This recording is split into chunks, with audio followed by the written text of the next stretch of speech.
discussion, argument, and debate regarding its validity. So I would like to take a few minutes to bring you up to speed on the purpose and the methodology used in the assessment.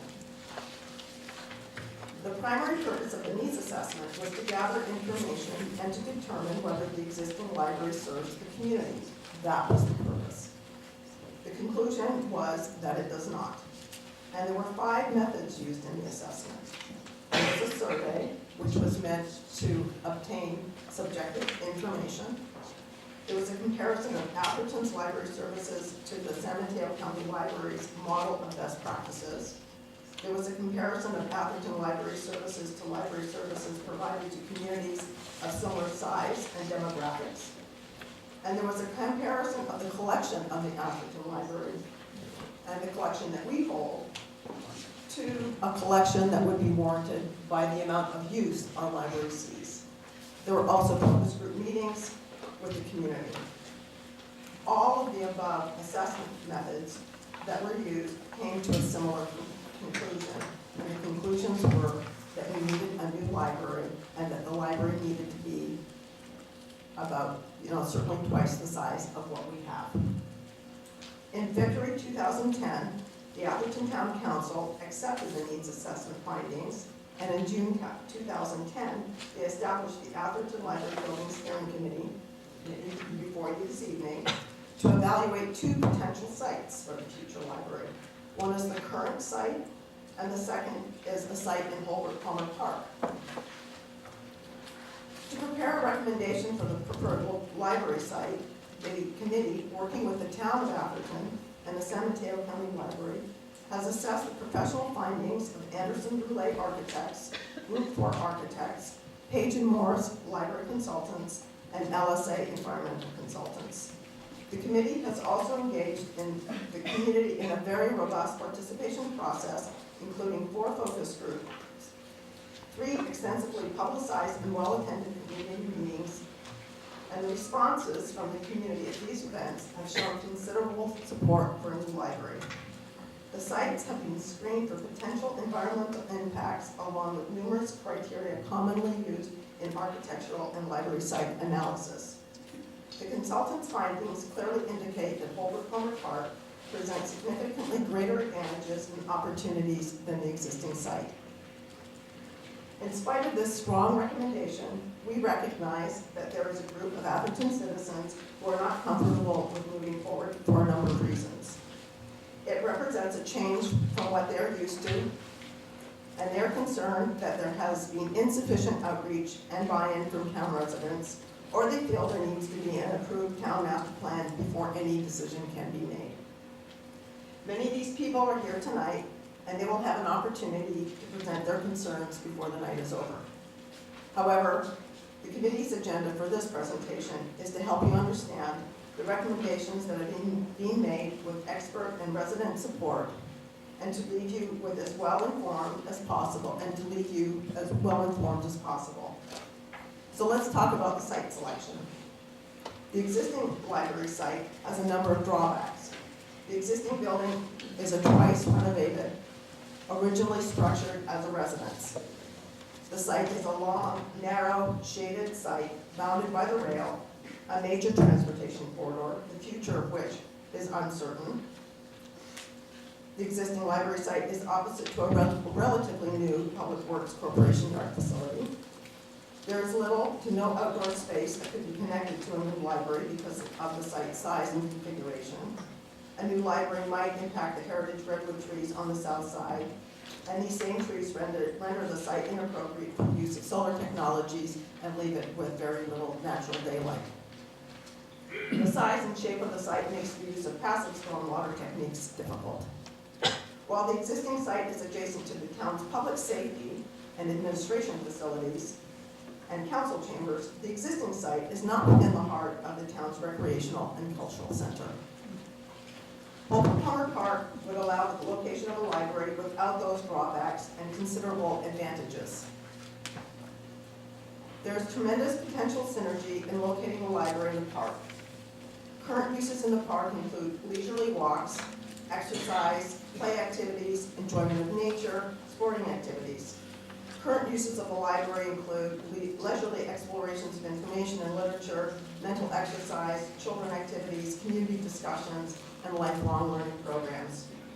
Having both in the same place makes the experience of each much more wonderful. Why would we put them together? Locating the library in the park offers the opportunity to create more convenient resources for families and the communities. And we did hear from many young families, many people who are not typically involved in the politics and goings-on of our community, that this is important to them. A building designed to respect the natural beauty of the park and encourage graceful and indoor-outdoor spaces would be an incredible asset. Building the library in Holbrook Common Park provides the town a replacement for an aging, high-maintenance building that also has outdoor spaces that have deferred maintenance. This building serves limited needs and interests. A new library would serve our broader community and would reduce, actually, in fact, I think, some of the parking needs.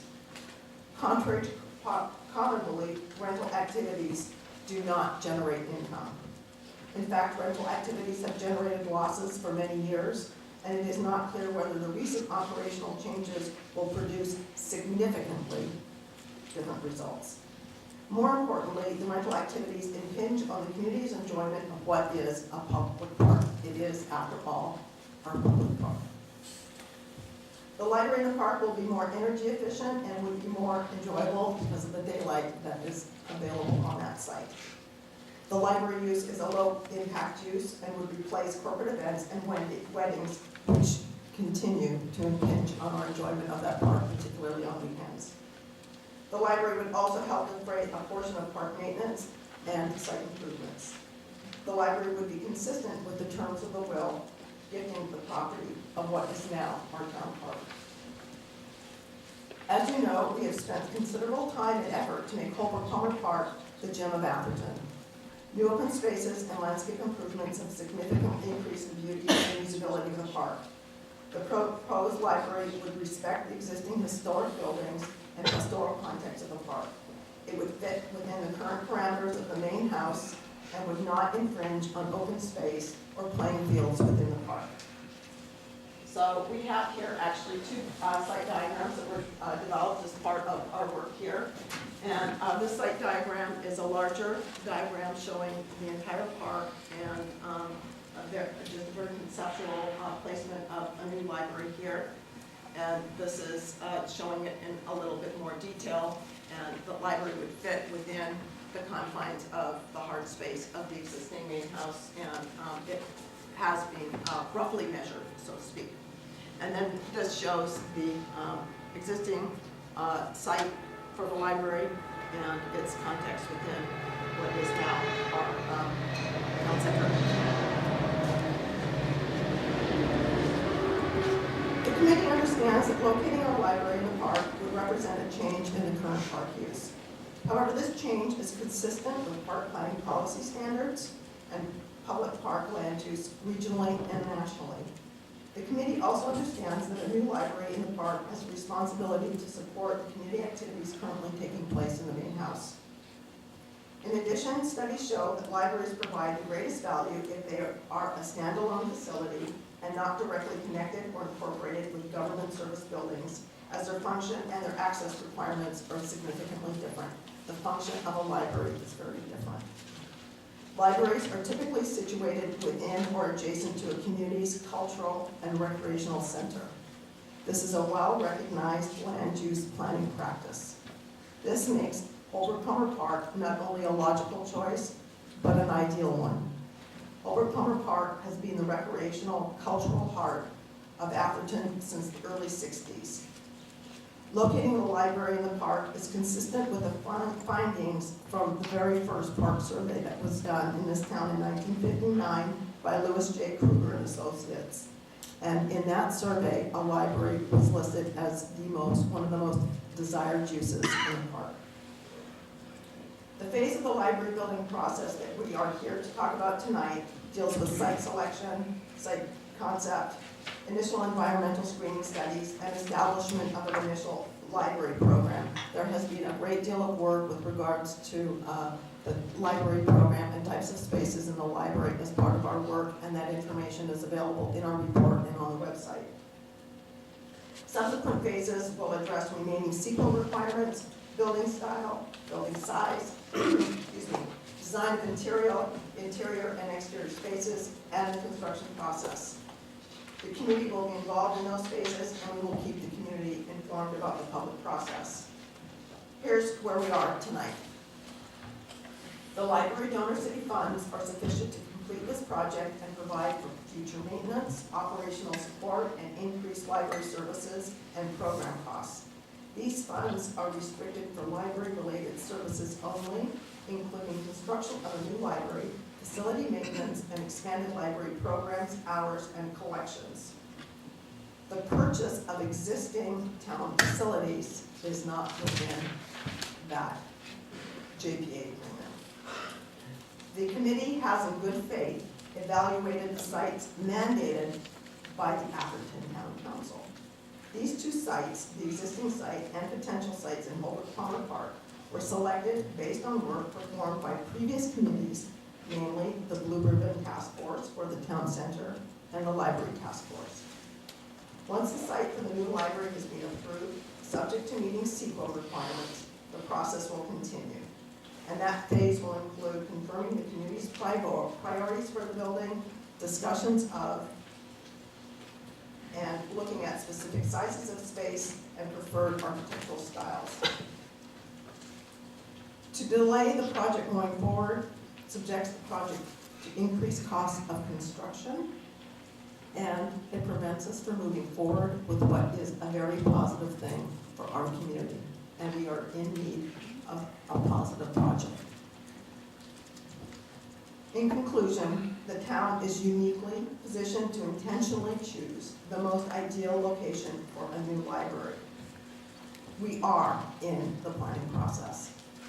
The Holbrook Palmer Park is the town's place for play, for passive and active recreation, for community gathering, and social and cultural events. The park has a long history of serving those needs in a really wonderful way. These experiences and activities would be enhanced and complemented by a library, a place to learn, share ideas, and knowledge. A library plays the sacred role of being a neutral place where one can access information and knowledge regardless of its commercial or political value. Public parks are places that allow us to enjoy nature, our community. Parks are our open, free space. By bringing these two places together, we bring together, in every way, our common ground. The town has an opportunity to partner with the library and to provide a place for learning and sharing culture and ideas within the park, the community's place for recreation. This is a rare and exciting moment in Atherton history as we provide an opportunity for people to come together and to participate in creating a facility of significance. Our new library will provide positive, lasting future value to the community, and we hope that the conversation remains positive. It has been a privilege of the committee to work over the last year and more on behalf of the community, and the committee thanks the community members who have graciously volunteered their time and have participated in our community meetings and process. Their input helps shape our work. We look forward to the future steps that will bring us closer to a library that everyone can take pride in and love. Thank you for your attention. We are all here, including our consultants, to address any of your questions. I first of all would like to thank you and the Library Task Force.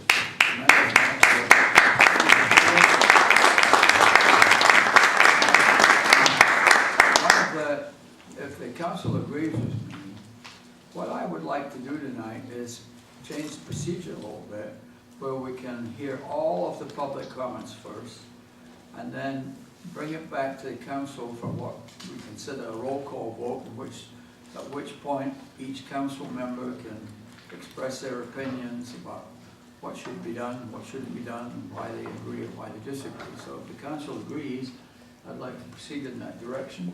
Well, we have the opportunity to ask questions later on, because I understand that this is one of the reasons for the meeting. Yes. Having a workshop was so we could ask for Yes. questions and express our concerns tonight.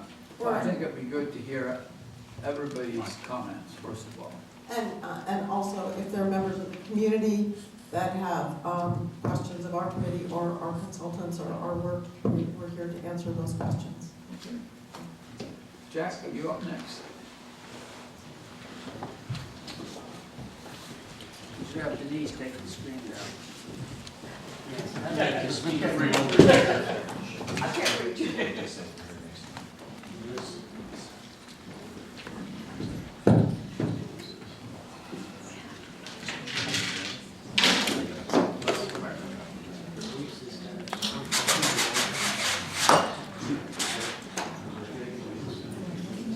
This one microphone is this.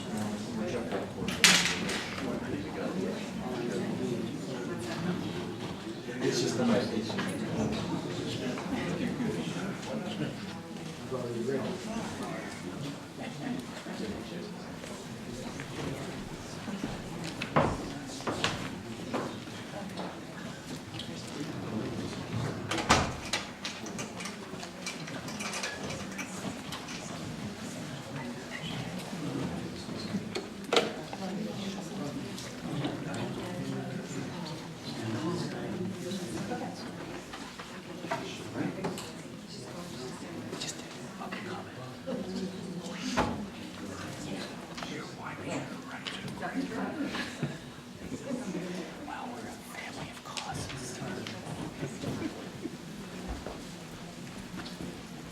I'd like to thank the mayor and city manager for arranging for me to speak for more than 3 minutes. I appreciate that very much. Hopefully, I 10. gave a presentation to the Park and Rec Commission. It had 36 slides and took a half hour. I have tried to boil it down, and I've got it down to 26 slides, and I don't know how much time it's going to take because I'm probably going to have to skip over some. But all of the council members have copies of the slides, and anything I do skip over, they could find in the material when time permits. The only reason we have a lot of people here tonight, Jack, so Yes, so whatever I'll you can try do, and, whatever you can do to get the message across, but not take too much time. thank you. Go ahead. First of all, my background, I was a management consultant for 35 years. I lived in Atherton for 45 years. I walk to the park, not to the park, I drive to the park to walk in the park about 3 times a week with my wife. I probably go to the library once a week, so I love the park and I love the library. Where I'm coming from, I'm a fiscal conservative, which is a euphemism for cheapskate. And I didn't want to see the town waste taxpayers' money building an oversized library just because there's a pot of money available. So I have, first one disclaimer. In my 35 years of management consulting, I worked on many facilities planning and site location studies, not one of which involved a library. So that's my library background other than a user. Secondly, I'd like to tell another little story as introduction. There was a guy going through customs at the airport, and the customs agent was going through his baggage and checking everything, cigarettes and so forth. And then he asked, "Are you bringing in any pornographic material?" The guy said, "Hell no, I don't even have a pornograph." The next question was, "Are you bringing in more than $10,000 equivalent of US money?" And the answer to that was, "If I had $10,000, I'd buy a pornograph." Now, I don't have a pornograph, and I'm going to be talking about e-books. I don't have a Kindle. I don't have an iPad. I've never read an e-book. I probably wouldn't know how unless I had some education by my grandchildren who have iPads. So let's get to the Next slide. I'm going to start with the Atherton needs assessment that Denise mentioned. It was commissioned by the San Mateo County Library, and in September 2009 they selected a consultant architect, and in 2010 February they published a needs assessment report. And it was based on an October and November 2009 survey that contacted 148 respondents, 7/10 of the service area of the library. 47% of the respondents were residents of Atherton, and 1% sample of the Atherton population. They recommended an 11,000 square foot new library, 2.3 times the existing. And then from that study group evolved the Atherton Library Steering Committee, formed in June 2010. The Atherton Library Steering Committee had no involvement in the needs assessment, other than that some members of the original task force later became members of the steering committee. Next slide, please. The basis of the library slide is what the needs assessment called benchmarking. They compared Atherton to 6 peer libraries from this area, but mostly far away. The only one nearby is Redwood Shores. The others are Julian Branch, San Diego, Fraser Park, Castroville, Allegheny, Pittsburgh Branch in Pennsylvania, and Pinecrest, Florida. That's supposed to be our peer group. I would think that maybe Los Altos, Palo Alto, Burlingame, Woodside might qualify as Atherton peers. They compared library space parameters, primarily per capita ratios based on service area population. Next slide. The Atherton Library service area is defined by some government agency that figures this all out to include the Atherton population, and this assessment is 2,000, 7,234. The county population based on the 2000 census was 13,000 some, total 20,000. The peer review total used was 16,436, which I assume changed because some parts of the county must have been absorbed by cities. Anyway, there are 4 tracks. I had a pointer and I left it in my coat.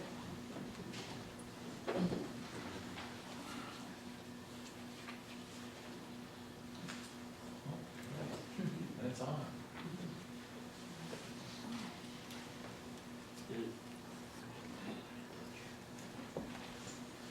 Well, as usual, Murphy's at work. Anyway, Would you like a laser pointer, Jack? Or I could Would just you like a point. laser pointer? yeah, that's what I offered to be Vanna this evening. What would you like? Okay, the 4 shaded yellow areas I'd like to buy a are the parts of the county that are supposed to be served by the Atherton Library. The Sequoia Tract is the only one that's closer to the Atherton Library than to the Menlo Park Library. The Sequoia Tract is also closer to the Redwood City Library than the Atherton Library. The other 3, Menlo Oaks, West Menlo Park, are both closer to the Menlo Park Library. And Weekend Acres, which I'd never heard of, and maybe some of you haven't, is out beyond Sharon Heights, and it's part of our library district. Population served. It's closer to Woodside, Portola Valley, and Menlo Park than it is to Atherton. Now the question is, does the Atherton Library really serve 16,436 people? Next slide. These were the peer library comparisons, and I'll skip over them. The benchmark results. The peer library total square feet per capita range from 0.6 to 1.7 and average 0.91 square feet per capita. The Atherton Library, the report said, had 0.29 square feet per capita, but that's based on a service area population of 16,000 some. If we used a population of 7,000 as the Atherton population, the area of the library of 4,790 square feet would give 0.68 square feet per capita. So it depends on which numbers you use. The needs assessment report recommended a minimum of 0.7 square feet per capita. And compared to its peers, they found that the Atherton size is deficient by 59%, implying that the size should be 11,000 and some feet. Next slide. So how do we calculate the total space needed, or how did the needs assessment do that? They had the recommended Atherton library space of 0.7 square feet per capita, the Atherton service area population of 16,436. You multiply the two together, you get 11,000 some square feet. And they recommended approximately 11,100. Next slide, please. How realistic is the 16,000 service area? Shouldn't service area population be based on actual library users, primarily people who check out items?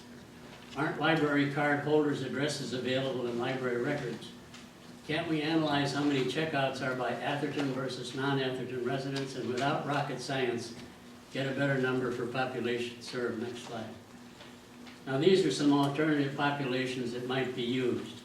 If we use the Atherton 2010 census, we get a total square feet of 4,040, which is about what it is now. If we use the number of Atherton library card holders, we can get an area of 5,900 square feet.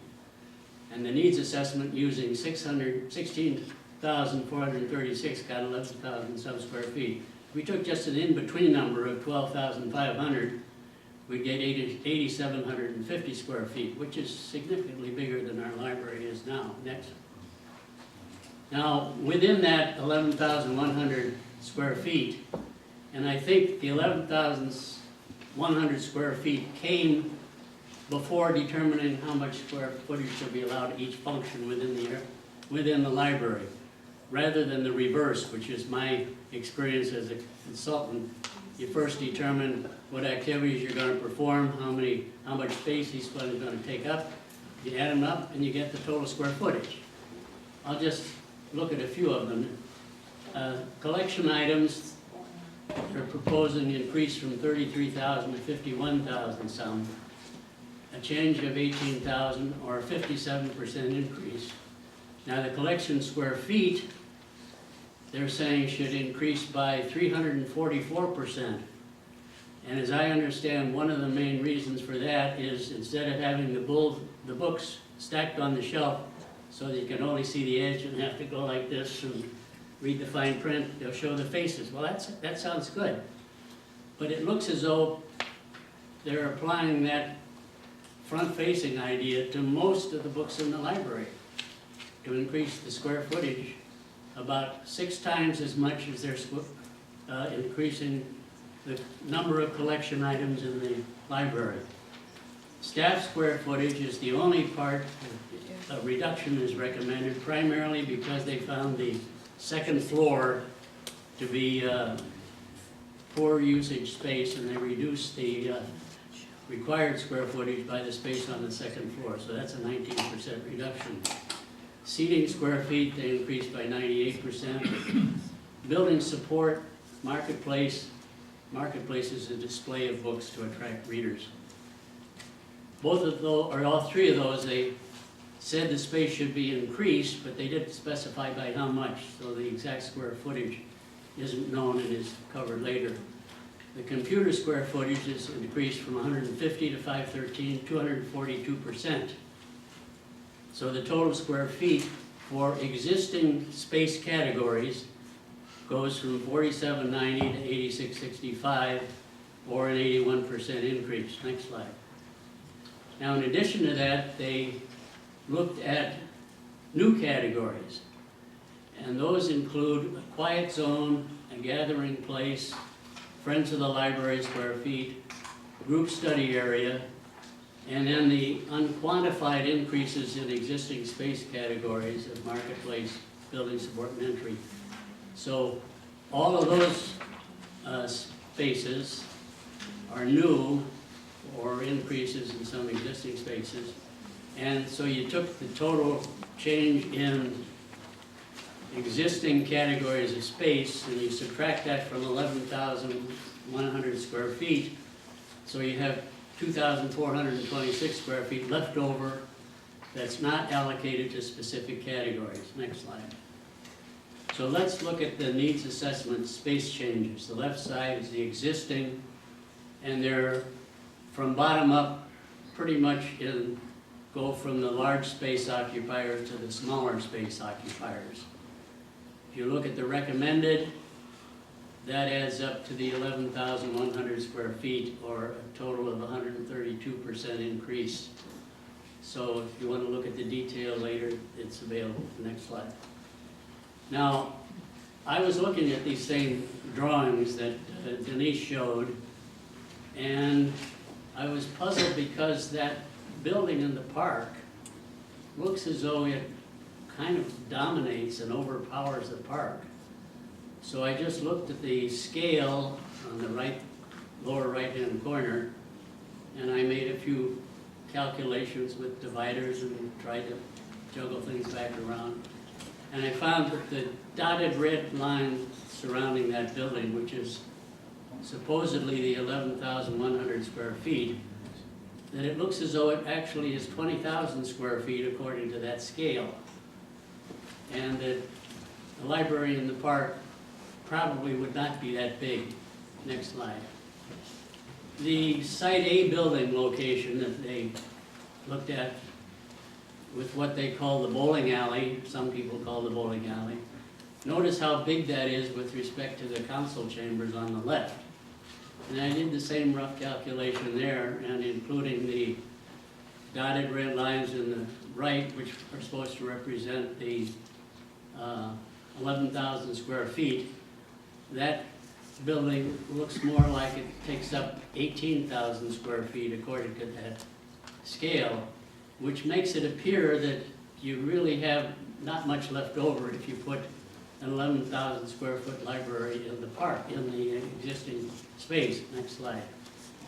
So what I did is I took the existing library that's in white with black dotted lines around it, and I put some red dotted lines that were constrained by the extreme corners of the existing library and by the setback from the property line along the residential property that borders it.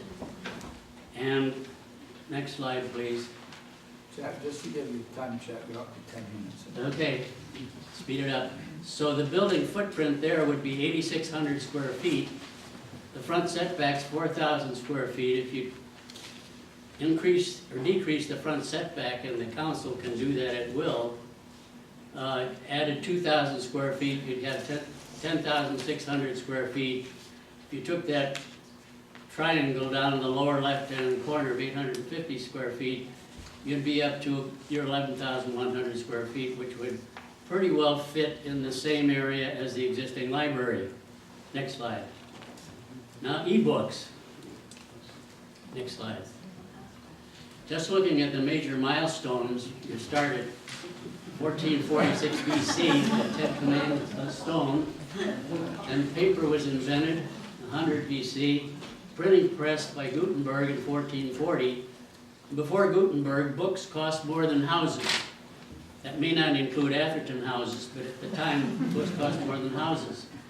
In 1971, the first e-book was typed into a computer, so the early book technology advances were measured in millennia. Next slide. With e-book technologies, the first Kindle reader came out in 2007. 2010, they had 12.8 million e-book readers, 48% of which were Kindle.